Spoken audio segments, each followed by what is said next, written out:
22절에서 26절 말씀을 통해 귀를 기울이면 답을 만난다 라는 제목으로 하나님 말씀 증거하도록 하겠습니다.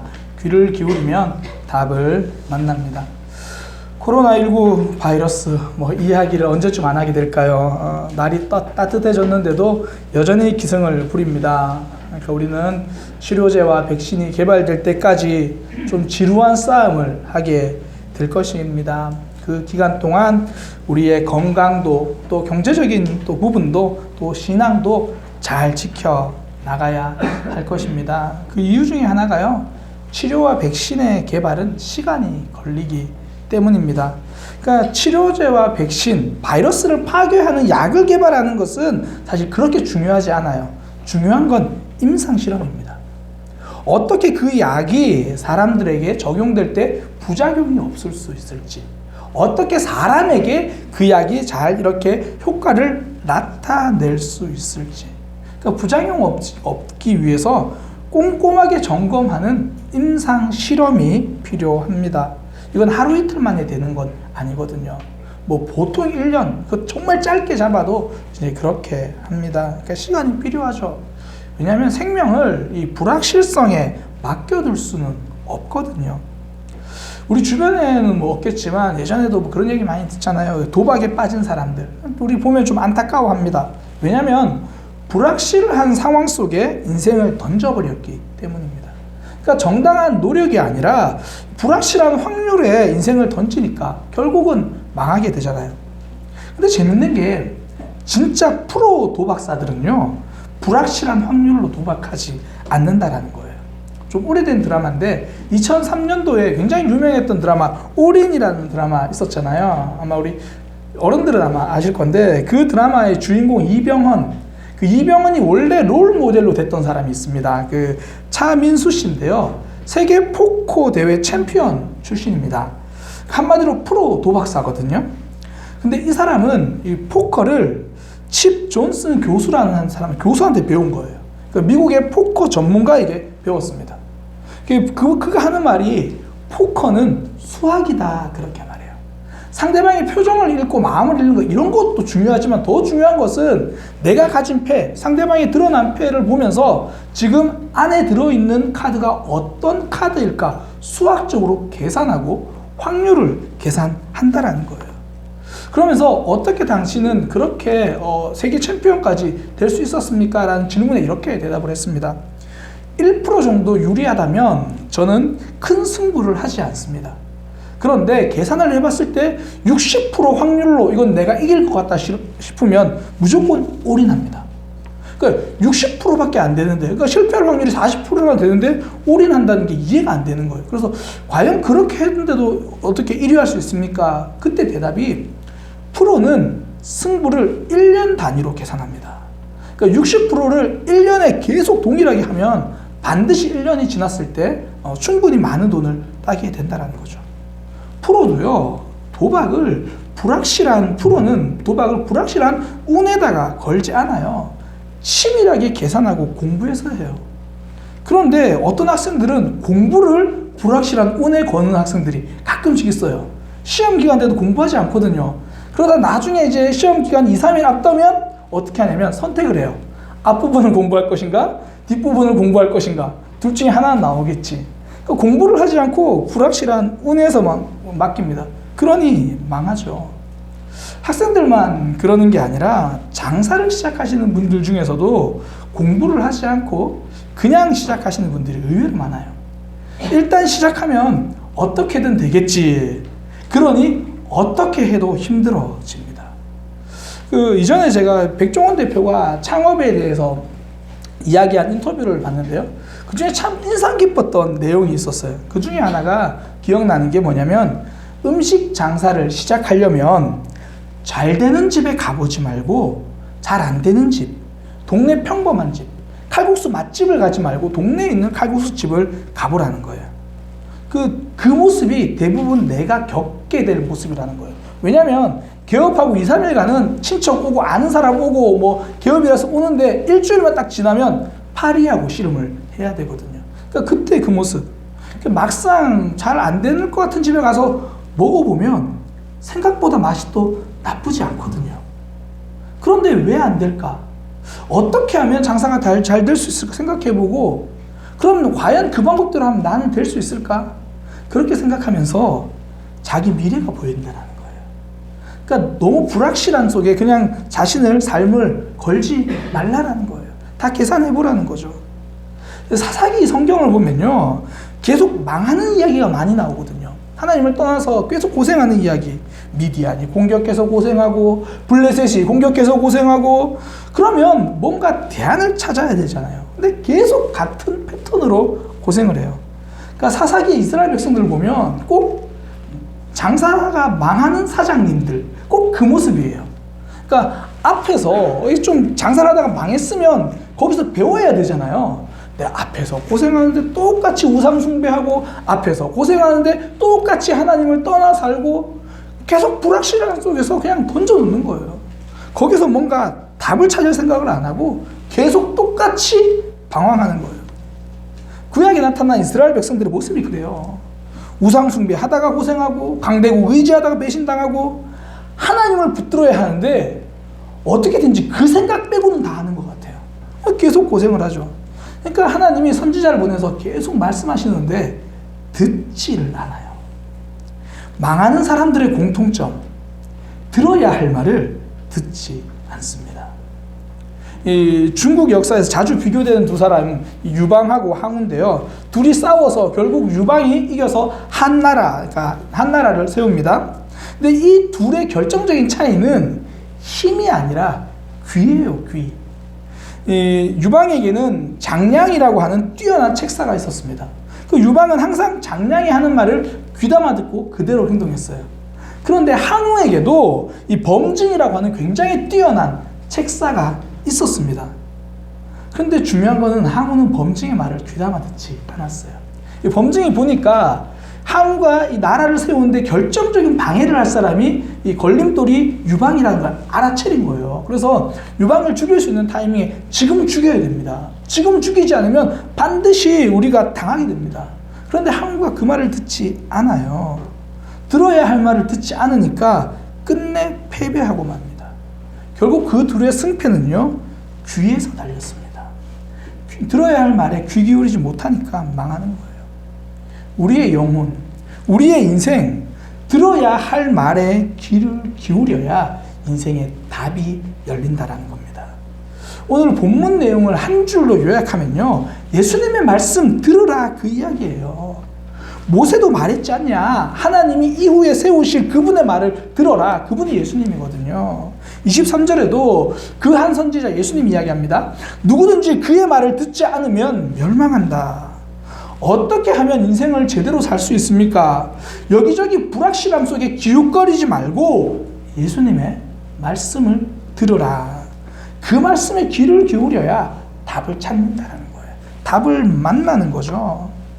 코로나 바이러스 제대로 된 치료제 투약하려면 임상실험 결과를 기다리고요.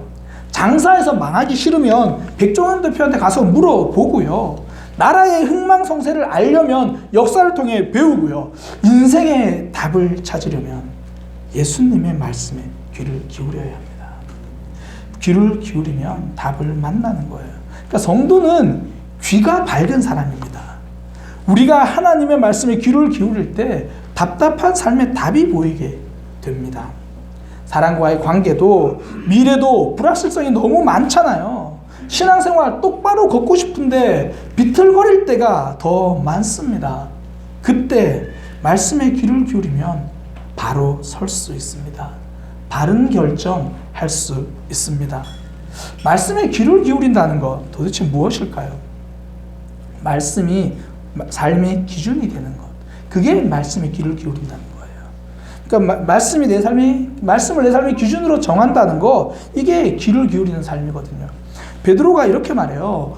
말씀을 듣지 않을 때 23절에 예수님의 말씀을 듣지 않은 사람은 멸망하게 된다. 굉장히 선명하게 말하죠. 말씀이 아니면 망한다라는 거예요. 인생의 성패를 가르는 기준, 말씀이라는 겁니다. 성경에는 말씀이 기준이라는 얘기를 굉장히 많이 합니다. 신명기 30장 15절에 보면요. 보라, 내가 오늘 생명과 복과 사망과 화를 너희 앞에 두었으니, 그리고 이어지는 말씀이 하나님의 말씀을 들으면 생명이고 하나님의 말씀을 떠나면 사망이다. 기준은 말씀이라고 이야기합니다. 생명의 길을 거두려면 말씀을 붙들고 오히려 말씀에서 떠나게 되면 사망이 임하게 된다. 말씀이 삶의 기준이라는 거예요. 지금 베드로가 설교하고 있을 이 당시에도요, 사람들의 그 기준은 말씀이 아니라 전통이에요. 오랜 시간 내려왔던 그 사람들의 전통이 그들의 삶의 기준이 되어 있었습니다. 그러니까 종교 지도자들이 말씀을 해석해 준 전통, 그게 기준이 됐거든요. 그러니까 하나님이 보시기에 내 삶이 얼마나 옳은가 이렇게 보지 않았고요. 그냥 종교 지도자들의 말을 맹목적으로 따르는 거예요. 이거 하라고 했어. 그럼 이거 했으니까 오케이. 오늘날로 말하면 그냥 내가 말씀대로 살고 있나, 하나님이 내 삶을 기뻐하시나, 이게 아니라 예배 출석했지? 오케이. 그러면 내 신앙도 오케이. 출석 점수로 살아가는 신앙입니다. 말씀이 삶의 기준이 되지 않으니까 믿음과 삶이 크게 연관이 없는 거예요. 출석만 잘하는 거죠. 교회에서 봉사활동 있대. 교회에서 식당 봉사해야 될 때 해야 된대. 그러면 거기에 출석해가지고 그거 일하고 그걸로 내 신앙 오케이라고 생각하는 거예요. 가정에서의 삶은 다 뒤로 하고 그냥 일하는 자리에 출석했어. 그럼 난 오케이야. 그러니까 이제는 출석 신앙이 좀 달라졌죠. 코로나19로 온라인 예배가 가능하니까 이제 온라인으로도 말씀 듣고도 오케이. 내 신앙 오케이. 출석 신앙이 조회수 신앙으로 바뀌었어요. 온라인 내가 한번 조회했어. 그래도 문제 없다고 생각하는 거예요. 근데 참 감사한 건 이제 우리 교회가 온라인으로 예배를 드리는 동안에도 많은 성도님들이 저한테 하시는 말씀, 목사님 구역 모임을 하고 싶어요. 그래야 우리의 신앙이 다시 한번 세워질 것 같아요. 목사님 훈련학교 언제 시작합니까? 그거 하고 싶어요. 그런 얘기를 굉장히 많이 하더라고요. 요즘도 저한테 그런 말씀들 굉장히 많이 합니다. 금요 기도할 때 소리 내서 기도하고 싶어요. 구역 모임은 빨리 시작했으면 좋겠어요. 훈련학교는 소수니까 시작할 수 있지 않나요? 그걸 사모하는 분들이 있어요. 왜냐하면 내 삶에 출석만 하고 조회만 해서 내 신앙이 삶을 이끌어가지 못한다는 거 아는 거거든요. 그러니까 그분들은 믿음이, 말씀이 삶의 기준이 되어 살아가는 분들이죠. 출석했다고 만족하는 분이 아니라 내가 온라인 조회했다고 만족하는 분들이 아닌 거예요. 베드로 당시에 사람들은요, 종교 생활은 열심히 하는데 그들의 신앙이 삶과 연관성이 없어요. 말씀이 기준이 되지 못하는 거죠. 그래서 그 당시에 예수님도 지적하신 것이 고르반이라는 겁니다. 고르반. 그러니까 고르반이 뭐냐면 하나님께 드리기 위해서 따로 떼어놓은 것. 이거 하나님께 드릴 거야. 고르반. 이런 거예요. 여기 물이 있습니다. 이 물은 하나님께 드릴 거야. 그러면 이 물을 고르반이라고 부르는 거예요. 근데 이게 뭐가 문제가 되냐면 하나님께 드릴 거면 멋있다 이렇게 돼야 되는데 이제 제가 이 물을 제가 너무 마시고 싶은데 다들 목이 마른데 제가 이 물을 나눠주기 싫은 거예요. 그런데 한 청년이 와서 목사님 저 그 물 좀 마셔도 돼요? 주기 싫으니까 뭐라 그러냐면 이거 고르반. 이거 고르반 하나님께 드리기로 한 거야. 내가 못 줘. 이게 단지 그냥 사람들 이웃까지 있은 일이 아니라 그 당시에 이제 부모님을 당연히 오늘같이 뭐 복지제도가 없으니까 부모님들을 봉양해야 되는데 이 부모님에게 필요한 것이 있어서 도와줘야 되면 사람들이 그러는 거예요. 니네 집에 넉넉하잖아. 먹을 거 많잖아. 니네 부모님께 좀 갖다 드려. 그거? 고르반. 하나님께 드릴 거라서 나 못 줘. 그냥 그렇게 말하기 시작하는 거예요. 이 고르반이라는 단어는요, 구약 성경을 전통적으로 해석을 모아놓은 이 미슈나라고 하는 곳에 거기에 나온 이야기거든요. 그러니까 말씀을 전통이 이겨버린 거예요. 그러니 믿음이 삶과 연관성이 없습니다. 말씀이 기준이 되지 못한다는 거예요. 청년들에 대해서 한 목사님과 이제 대화를 하다가 그분이 자기가 청년들 이제 청년 한 명을 신방했던 이야기를 해주시더라고요. 그 청년이 어머니는 이제 권사님인데 그 어머니 권사님의 기도 제목이 뭐냐면 내 아들이 교회 나오는 거. 그러니까 그 아이가 초등학교 때 주일학교 교회 잘 나왔고요. 중학교 때까지 나오다가 고등학교 때부터 교회 나오기 싫어하다가 대학 올라가니까 교회를 안 나오는 거예요. 그래서 목사님이 신방을 가서 물었어요. 무슨 일이냐. 그러니까 처음에 이런저런 얘기하다가 한참 후에 하는 이야기가 자신의 엄마는 집에서는 볼 수 없고 교회에 가야만 볼 수 있는 사람이라는 거예요. 늘 교회 일한다고 바쁘다고 말하면서 자신들에게 신경도 쓰지 않고 교회 다니지 않는 아버지는 늘 외롭게 있는 거. 이런 게 무슨 신앙인가? 가정을 외면하는 삶을 기뻐하는 하나님이라면 나는 믿지 않겠다. 머리가 크고 나니까 그런 생각이 들더라는 거예요. 말씀이 삶의 기준이 되지 않으니까 말씀이요, 삶과 연관성이 사라지는 겁니다. 삶의 균형이 무너지는 거죠. 그래서 예수님의 설교는 대부분 교리가 아니라 삶이었습니다. 그 삶의 기준이 되는 말씀. 예수님은 그걸 증거하셨거든요. 근데 신앙과 삶이 연관성이 없는 사람들의 특징, 믿음이 삶에서 힘이 없어요. 그러니 말씀을 따라가는 것이 아니라 세상을 따라가는 삶을 사는 겁니다. 교회는 열심히 다녀도 기준은 세상과 똑같은 거죠. 그러니까 예전에는 사람들이 많이 모아야 성공이라고 이야기를 했잖아요. 무조건 모았습니다. 안 쓰고 안 입고 잘 모으는 게 성공이라고 세상 사람들이 그러니까 나도 모으느라 정신이 없어요. 그러다가 내 손에 별로 모아진 게 없으면 불안해집니다. 내가 괜히 불행한 것 같아요. 요즘 또 바뀌었잖아요. 요즘은 또 누리는 게 한때 행복이라 그렇게 이야기를 하죠. 지금을 즐겨라. 뭐 욜로 라이프. 그러니까 괜히 나 혼자 여행 못 가는 삶이 불행한 것 같은 거예요. 요즘 또 조금 바뀌었죠. 이제는 자기 자신을 관리하는 삶, 뭐 그게 행복이다. 업글 라이프. 그러면서 뭐 내 삶을 업그레이드하라. 열심히 운동도 하고 자기 개발도 하고. 그렇게 할 시간이 없는 나는 괜히 불행한 것 같은 거예요. 말씀이 기준에 없으니까 전부 밖에서 그 행복을 찾으려고 계속 쫓아다닙니다. 그러니까 남들만 부러워하다가 나를 놓치는 거예요. 그러니까 이스라엘 왕들 보면요, 대부분 다른 것을 쫓아가다가 하나님 놓쳐요. 하나님을 섬기지 않은 왕들, 그러니까 하나님을 떠난 왕들일수록 우상을 굉장히 열심히 섬깁니다. 이스라엘의 왕 중에 므낫세라는 왕이 있는데요, 하나님을 떠난 왕으로 대표적인 왕이에요. 근데 그 므낫세가 하나님은 떠났지만 자기 나라는 평안했으면 좋겠고 자기 왕권은 강했으면 좋겠는 거예요. 그러니까 계속 제사를 드려요. 그러니까 하나님의 성전 바로 앞에다가 1월 성신의 제단을 쌓고요, 하나님의 성전 안에다가 아세라 목상을 세우기 시작하고요, 그것도 모자라 자신은 밀곰에게 제사를 드립니다. 밀곰에게 제사를 드릴 때는 제물이 자녀거든요. 자기 아들을 죽여서 우상에게 제사를 드립니다. 명확한 기준이 없으니까 일단 많이 하는 거예요. 자꾸 다른 곳에서 답을 찾으려고 하는 거예요. 하나님을 따르는 삶을 기뻐하는 것이 아니라 옆에 있는 삶을 자꾸 부러워하는 거죠. 사무엘상에 나타난 이스라엘 백성들처럼 우리도 다른 민족처럼 왕이 필요합니다. 하나님으로 충분하지 않습니다. 우리도 왕을 세워주세요. 하나님을 놓치고 다른 민족을 부러워합니다. 우리 믿음의 선배들을 보면요, 내 삶은 힘들어도 세상 부러워하지 않고 믿음으로 살았거든요. 제가 그분들의 찬송 중에 참 좋아하는 가사가 세상 사람 날 부러워 아니하여도 나도 역시 세상 사람 부럽지 않아. 하나님의 크신 은혜 생각할 때에 할렐루야 찬송이 절로 나오네. 이 믿음의 영성. 세상 사람이 나의 초라한 모습 부러워하지 않겠지. 그러나 나도 세상을 부러워하지 않아. 내 삶의 기준은 하나님이니까. 살면서 왜 아픔이 없고 왜 슬픔이 없겠습니까?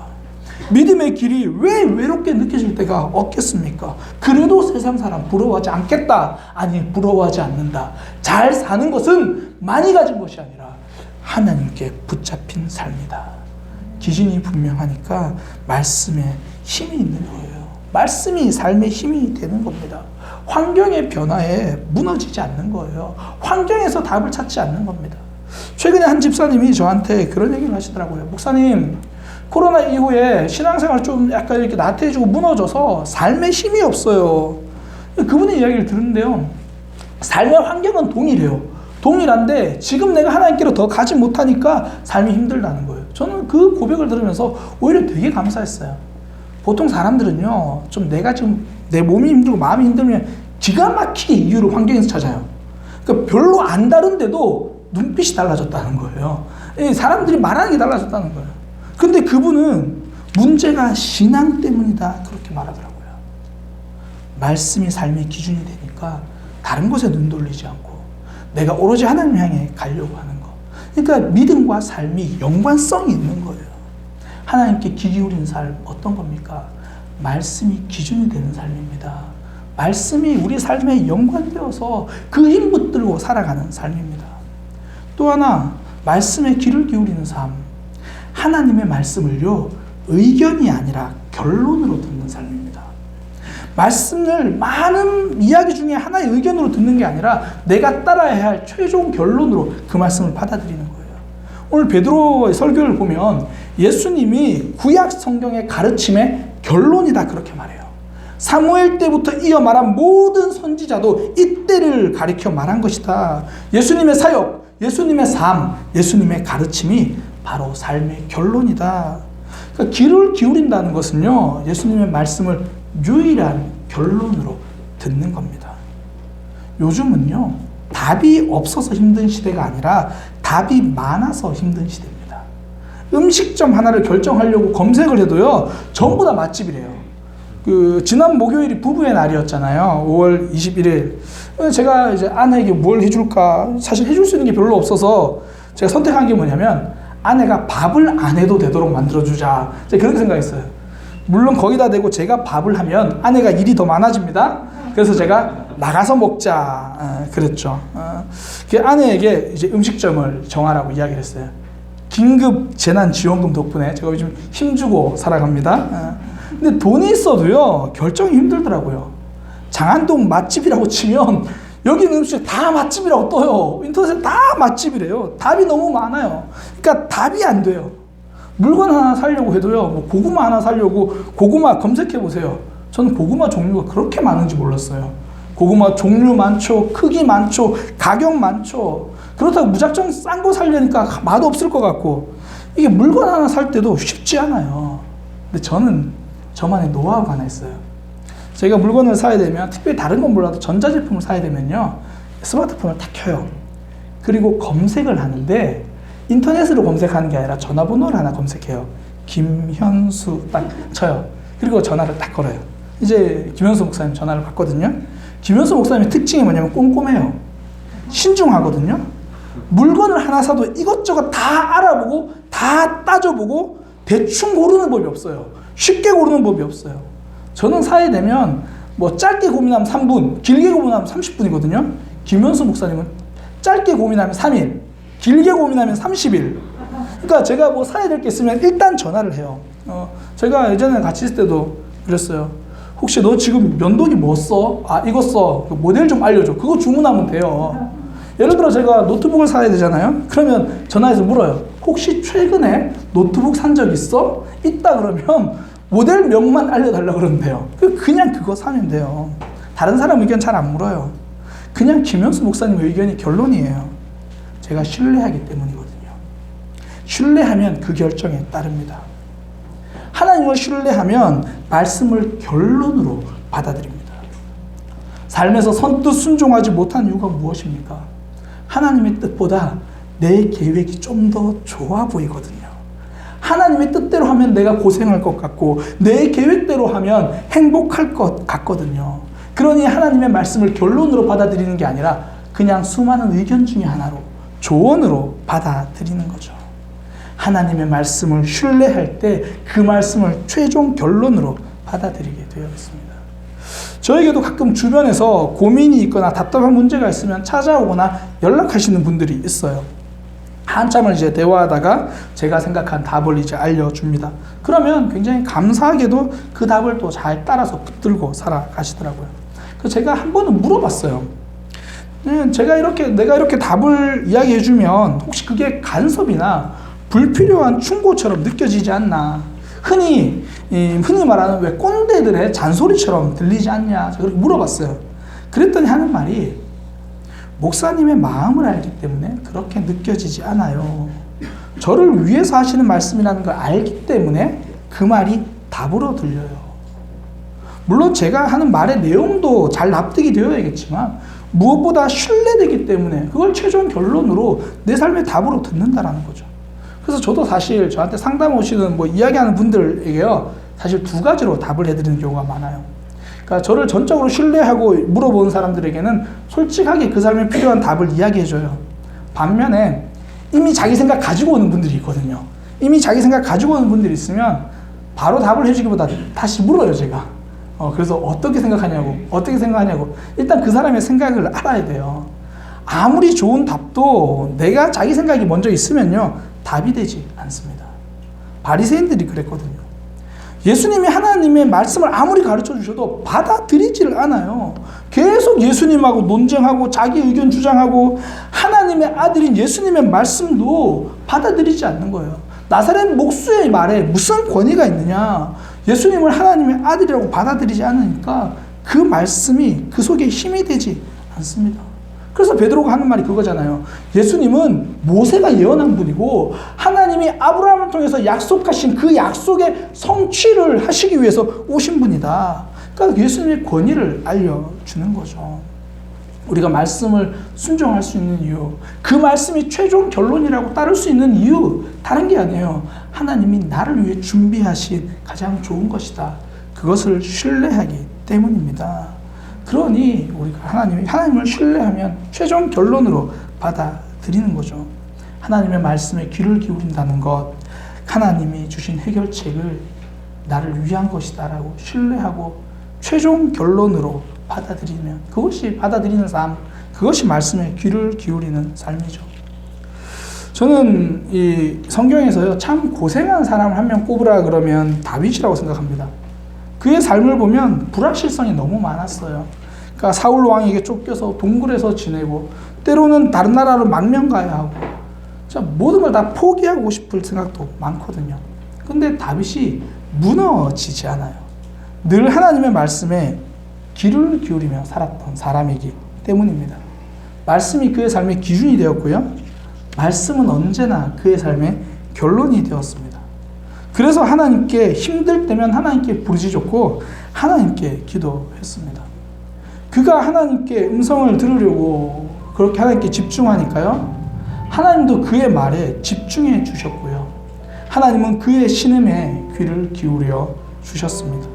그리고 다윗을 붙들어 주셨습니다. 우리의 삶 불확실성이 참 많거든요. 전 이 다윗의 고백이 오늘 우리의 삶의 이정표가 되었으면 좋겠습니다. 시편 40편인데요. 내가 여호와를 기다리고 기다렸더니 귀를 기울이사 나의 부르짖음을 들으셨도다. 주의 음성에 귀 기울이기 위해서 하나님께 부르짖는 거예요. 그랬더니 나를 기가 막힐 웅덩이와 수렁에서 끌어주시고 내 발을 반석 위에 두사 내 걸음을 견고하게 하셨도다. 새 노래 곧 우리 하나님께 올릴 찬송을 내 입에 두셨으니 많은 사람이 보고 두려워하여 여호와를 의지하리로다. 불확실성이 참 많습니다. 힘든 상황 참 많습니다. 그때 하나님께 귀를 기울이는 믿음의 삶이 되시기를 소망합니다. 말씀이 기준이 된 삶이에요. 말씀이 결론이 된 삶이에요. 하나님이 말씀하셨으면 더 이상 고민 끝난 겁니다. 그 말씀 붙들고 살아가는 믿음의 삶이 되기를 소망합니다. 우리 함께 시편 40편 찬양으로 고백합니다.